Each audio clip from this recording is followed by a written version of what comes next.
नमस्कार, हमारे चैनल में आपका स्वागत है। मैं हूं रामचंद्र मौर्य। साथियों, अगर आप पहली बार हमारे चैनल को देख रहे हैं तो कृपया सब्सक्राइब कर लीजिए और सामने की घंटी जरूर दबाइए ताकि विश्लेषण से संबंधित हमारा रोजाना का वीडियो आपको तुरंत मिल सके। धन्यवाद। आज हम चर्चा करेंगे राजधानी दिल्ली में आए सियासी भूकंप की,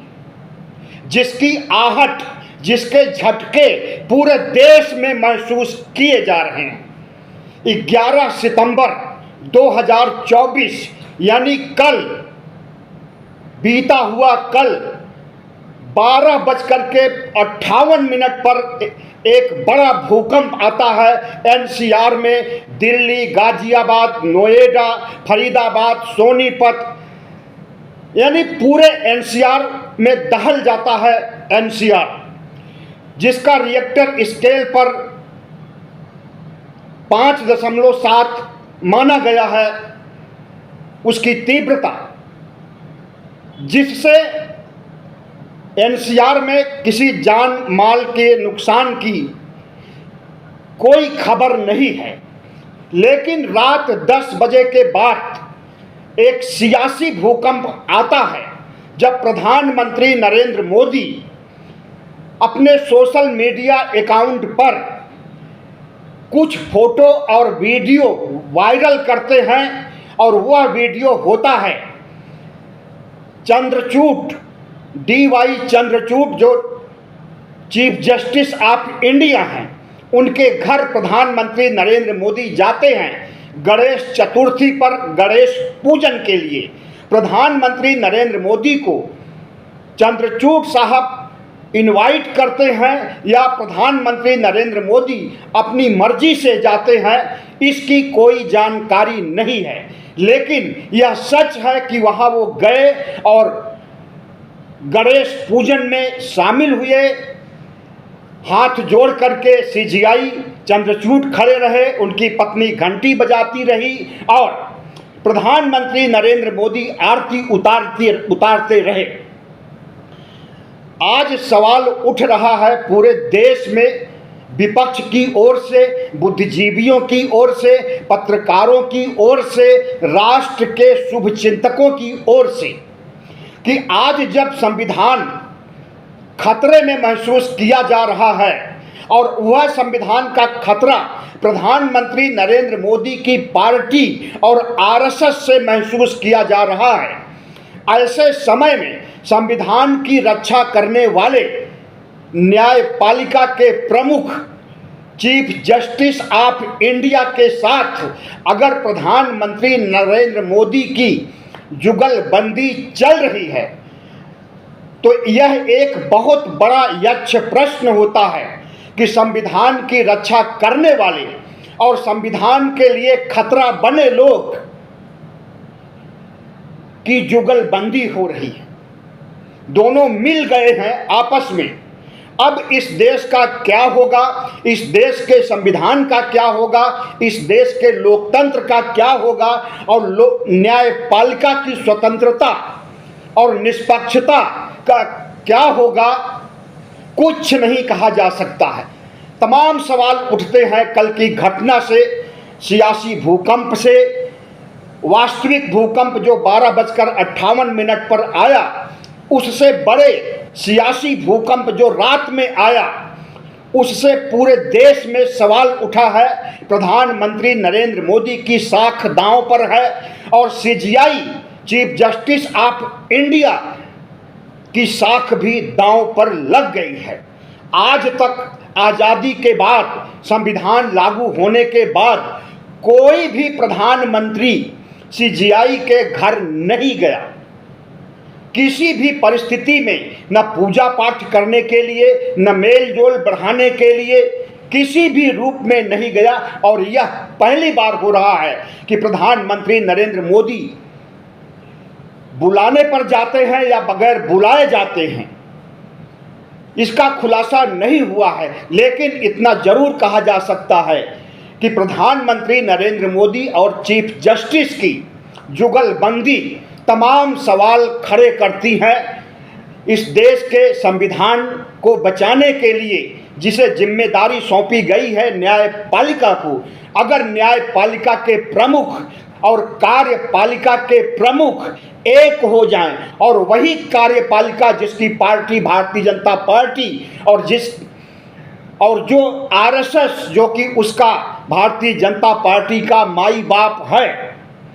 अगर वह संविधान बदलने, लोकतंत्र खत्म करने, हिंदू राष्ट्र बनाने की दिशा में आगे बढ़ रहा है, ऐसे दौर में अगर संविधान की रक्षा करने वाले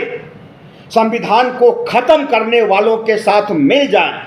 तो इसका क्या नतीजा होगा, इसका क्या दूरगामी परिणाम होगा, आप अच्छी तरह से अनुमान लगा सकते हैं कि यह देश किस तरफ जा रहा है। प्रधानमंत्री नरेंद्र मोदी की सरकार के खिलाफ सीजेआई चंद्रचूड़ ने कई फैसले सुनाए हैं, लेकिन सरकार के पक्ष में भी कई मुकदमे आए हैं कोर्ट में और उसमें सरकार की जीत हुई है। सीजेआई चंद्रचूड़ उन जजों में भी शामिल थे जो 12 जनवरी 2018 को लोकतंत्र बचाने के लिए सुप्रीम कोर्ट से निकल करके सड़क पर आ गए थे। उसमें चंद्रचूड़ भी शामिल थे और आज वही चंद्रचूड़ अगर प्रधानमंत्री नरेंद्र मोदी से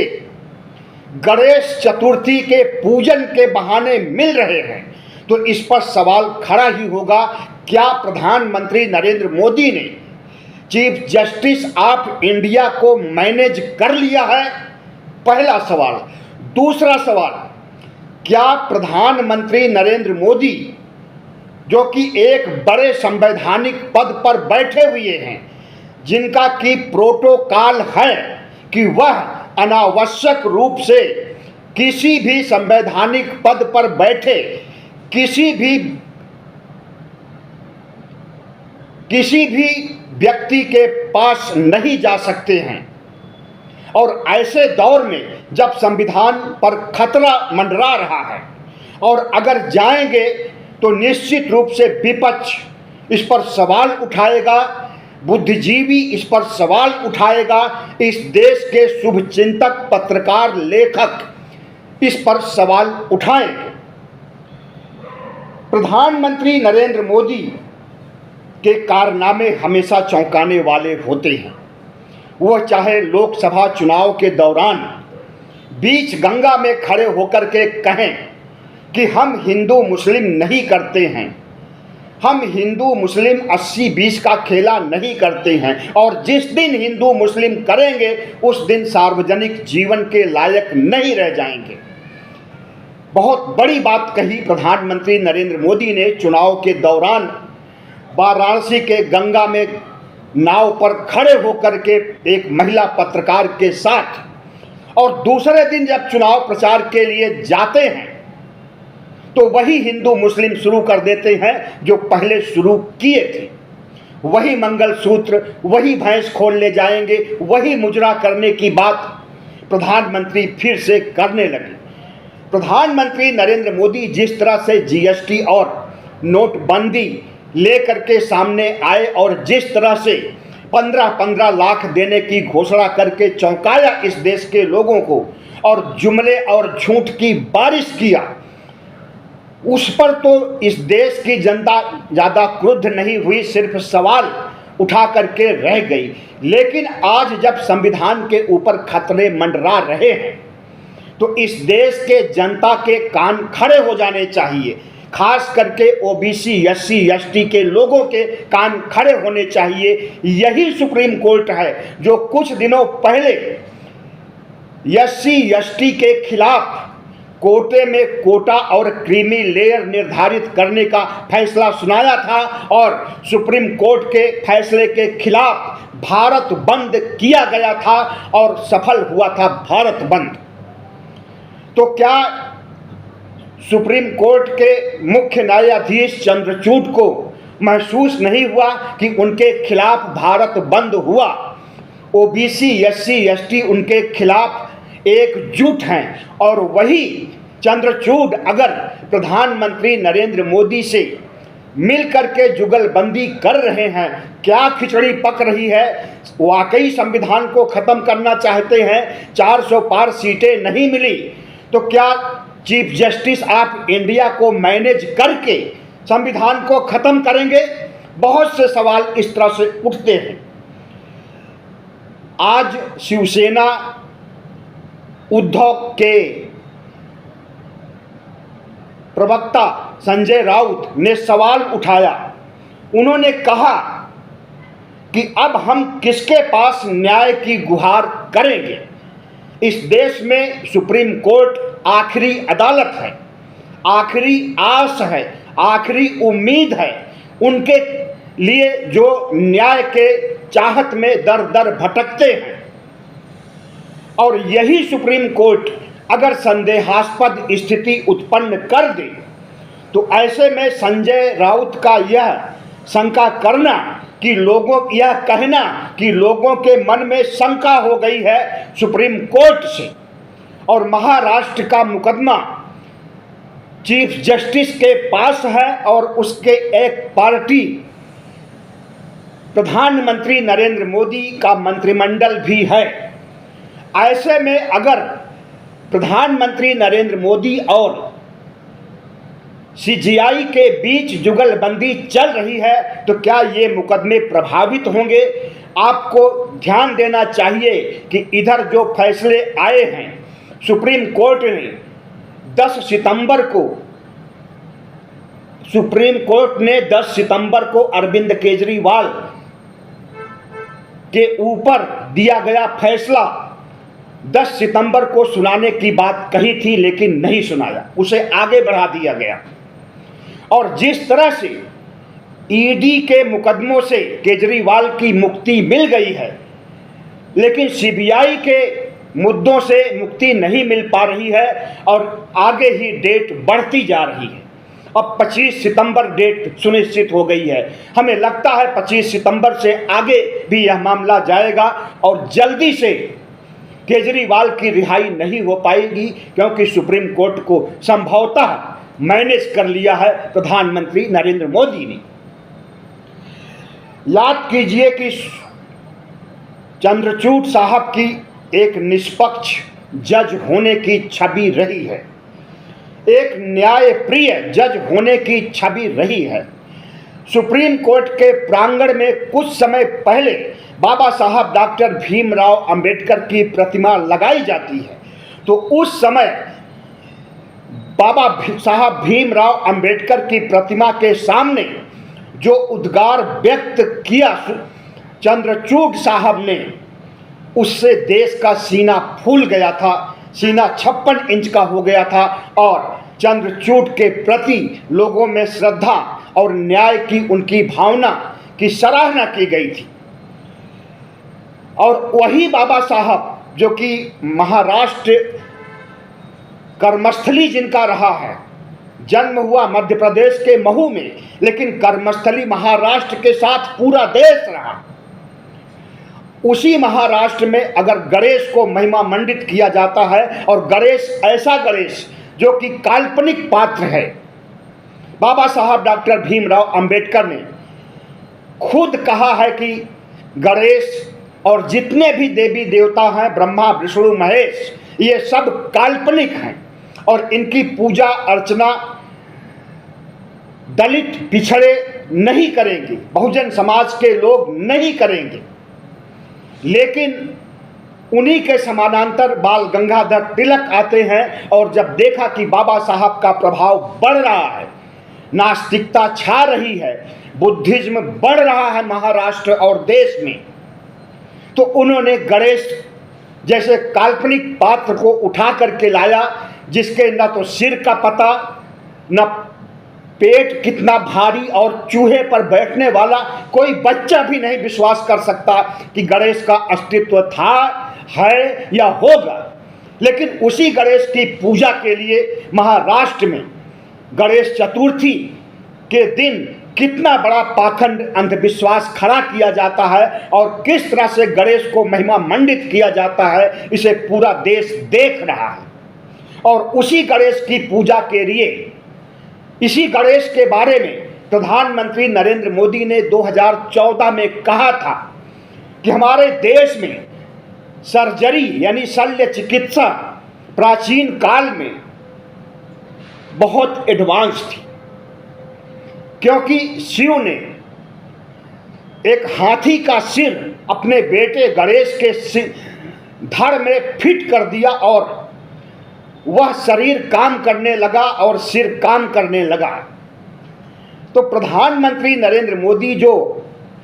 पुराणों की बातें या गल्प या झूठे कथानक मिथक उठा करके परोसते हैं इस देश की जनता को और अंधविश्वास पाखंड बढ़ाने का काम करते हैं और गणेश चतुर्थी पर गणेश की आरती उतारते हैं, सीजीआई के घर जा करके सीजीआई की पत्नी घंटी बजाती हैं और सीजीआई हाथ जोड़े खड़े होते हैं गणेश के सामने।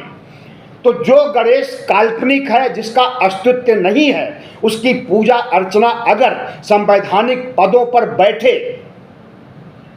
चीफ जस्टिस ऑफ इंडिया और प्रधानमंत्री नरेंद्र मोदी करें तो यही माना जाएगा कि ये दोनों संवैधानिक पदों पर बैठे अंधविश्वास और पाखंड को बढ़ावा दे रहे हैं, विज्ञान और तर्कवाद को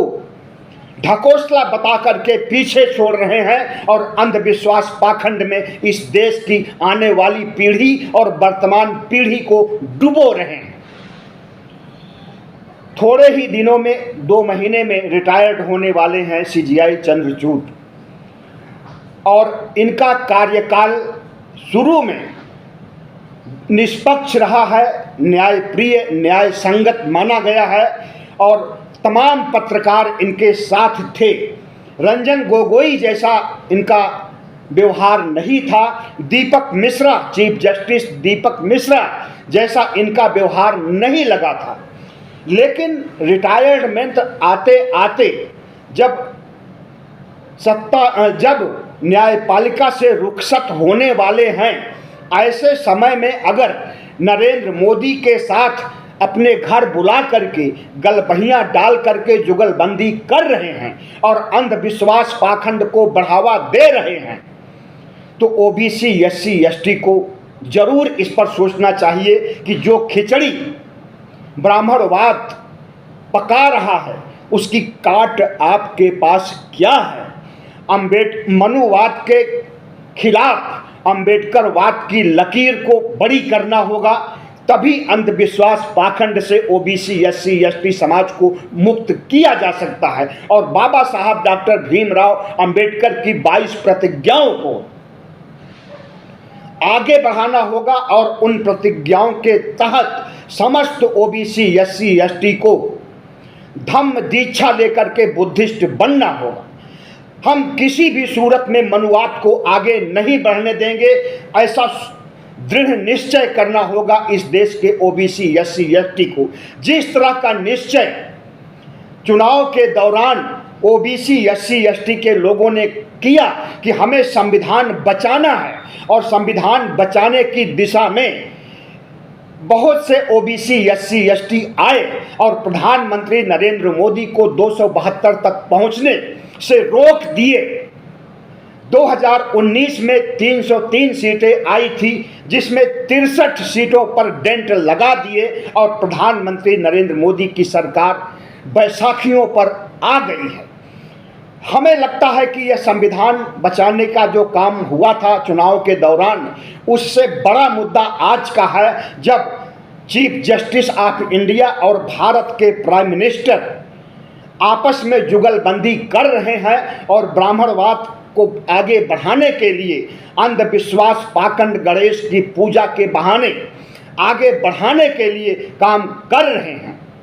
तो हमें इसकी काट सोचनी होगी और बाबा साहब अंबेडकर, फूले और साहू जी महाराज छत्रपति शिवाजी से प्रेरणा लेकर के हमें ब्राह्मणवाद के खिलाफ बाल गंगाधर तिलक के गणेश और मोदी के गणेश, चंद्रचूड़ के गणेश से बड़ी लकीर खींचनी पड़ेगी। अगर नहीं खींचेंगे तो ये समय की मांग है। अगर समय की मांग के मुताबिक आप नहीं चलेंगे तो जिस तरह से सदियों से आप शोषित, गुलाम, वंचित और नीच शूद्र बने रहे हैं, उसी तरह से आगे भी बने रहेंगे। और जब भारत हिंदू राष्ट्र बनने की दिशा में आगे बढ़ रहा है और हमें लगता है कि उस ब्राह्मणवाद को बढ़ाने में सीजीआई चंद्रचूड़ का भी हाथ परिलक्षित होता दिखाई पड़ रहा है, तो ऐसे समय में ओबीसी, एससी, एसटी को सोचना चाहिए कि समस्त ब्राह्मण, समस्त ऊंची जातियों के लोग जब एक हो सकते हैं और अंधविश्वास की लकीर बड़ी कर सकते हैं, तो हम अपने वास्तविक इतिहास, बाबा साहब डॉक्टर भीमराव की विचारधारा, फूले, सावित्रीबाई फूले, ज्योतिबा राव फूले और साहू जी महाराज छत्रपति शिवाजी की लकीर को बड़ी क्यों नहीं कर सकते हैं? हम मनुवाद को परास्त क्यों नहीं कर सकते हैं? आज समाज में ऐसी चेतना होनी चाहिए और सबकी आंखें खुल जानी चाहिए कि जिस तरह से देश में आरएसएस, भारतीय जनता पार्टी और अब उसके साथ सुप्रीम कोर्ट अगर खड़ा हो गया है, तो एक बहुत बड़ा चैलेंज है इस देश के बहुजन समाज के खिलाफ। और इस चैलेंज को अगर स्वीकार नहीं करेंगे तो आपको, हमें लगता है कि आने वाली पीढ़ी माफ नहीं करेगी। प्रधानमंत्री नरेंद्र मोदी की पार्टी एक ऐसी पार्टी है जो भ्रष्टाचार में सबसे आगे है। इलेक्टोरल बॉन्ड में 16,000 करोड़ का घोटाला हुआ और जिसमें से कि 8,000 करोड़ रुपए सिर्फ भारतीय जनता पार्टी के अकाउंट में पाया गया और इसका खुलासा किसी और ने नहीं, सुप्रीम कोर्ट ने ही किया। और लेकिन इतना बड़ा घोटाला पकड़ में आया, इसके खिलाफ क्यों नहीं मुकदमा दायर किया गया? क्यों नहीं इसे सीबीआई या किसी जांच एजेंसी से जांच कराया गया? और क्यों नहीं प्रधानमंत्री नरेंद्र मोदी की पार्टी के खिलाफ एक्शन लिया गया? अब सीजीआई के सामने तरह तरह के सवाल उठेंगे जो सवाल दबे हुए थे, क्योंकि जब प्रधानमंत्री नरेंद्र मोदी उनके घर जा रहे हैं, उनसे मीटिंग कर रहे हैं और गणेश पूजा कर रहे हैं, गणेश पूजा के बाद खाना पीना भी हुआ होगा, खाना पीना के बाद मीटिंग भी हुई होगी और उस पर्दे के पीछे वाली मीटिंग में क्या सुनिश्चित किया गया है हम इसकी उम्मीद ही कर सकते हैं, लेकिन हकीकतन कुछ नहीं कह सकते हैं। लेकिन इतना समझ लीजिए, जो कुछ भी हुआ होगा, जो कुछ हो रहा है, जो कुछ हुआ था ब्राह्मणवादी शक्तियों के द्वारा, सवर्णवादी शक्तियों के द्वारा, वह ओबीसी, एससी, एसटी के खिलाफ ही हुआ होगा। 400 पार सीटें नहीं आई तो संविधान नहीं बदल सके, मनुस्मृति नहीं लागू कर सके, हिंदू राष्ट्र नहीं बना सके। और अब यह काम करने के लिए न्यायपालिका को अगर पटा रहे हैं प्रधानमंत्री नरेंद्र मोदी, तो हमें लगता है कि बहुजन समाज के लोगों को सोचना चाहिए और वोट पर चोट करके, अभी 4 राज्यों में चुनाव आ रहे हैं, इन 4 राज्यों में भारतीय जनता पार्टी को उनकी औकात बताएं। और उसके बाद हमें लगता है कि जल्दी ही मध्यावधि चुनाव भी आएगा और उस मध्यावधि चुनाव में भी संविधान का मुद्दा, लोकतंत्र का मुद्दा और ओबीसी जनगणना, ओबीसी हक अधिकार का मुद्दा, अगर ओबीसी समाज, एससी एसटी समाज नहीं उठाएगा तो फिर से नरेंद्र मोदी सत्ता में आ जाएंगे। और अगर अब की बार सत्ता में आएंगे तो यह हिंदू राष्ट्र बनाने और संविधान को हटाने से नहीं चूकेंगे। बहरहाल ये तो बाद में जो संभावनाएं हैं ऐसा हो सकता है, लेकिन अभी की जो सबसे बड़ी घटना है जिस पर कि पूरे देश में चिंता का विषय बन गई है, जो घटना, हमें लगता है कि इस पर जरूर सोचना चाहिए ओबीसी, एससी, एसटी के लोगों को। और अंत में 3 सवाल, पीएम मोदी और चंद्रचूड़ सीजीआई की जुगलबंदी से क्या साबित होता है? कि क्या प्रधानमंत्री नरेंद्र मोदी न्यायपालिका को मैनेज कर रहे हैं अपने मुकदमे जीतने के लिए या संविधान के खिलाफ षड्यंत्र और साजिश रचने के लिए। दूसरा सवाल है, एक वीडियो और एक फोटो पूरे सोशल मीडिया पर वायरल हो रहे हैं सीजीआई के घर जाने के, लेकिन इस वीडियो और फोटो से यह सवाल उठता है कि जब मिलन होता है, जुगलबंदी होती है, तो क्या ऐसी जुगलबंदी पहले भी हो चुकी है? क्या प्रधानमंत्री नरेंद्र मोदी और चंद्रचूड़ पहले भी मिल चुके हैं, आगे भी मिलेंगे, बगैर कैमरे के भी मिलते हैं? अगर बिना कैमरे के मिलते हैं और मिल चुके हैं या मिलेंगे, तो क्या खिचड़ी पकाएंगे, इसके बारे में अनुमान लगा सकते हैं। संविधान की रक्षा सुनिश्चित करना,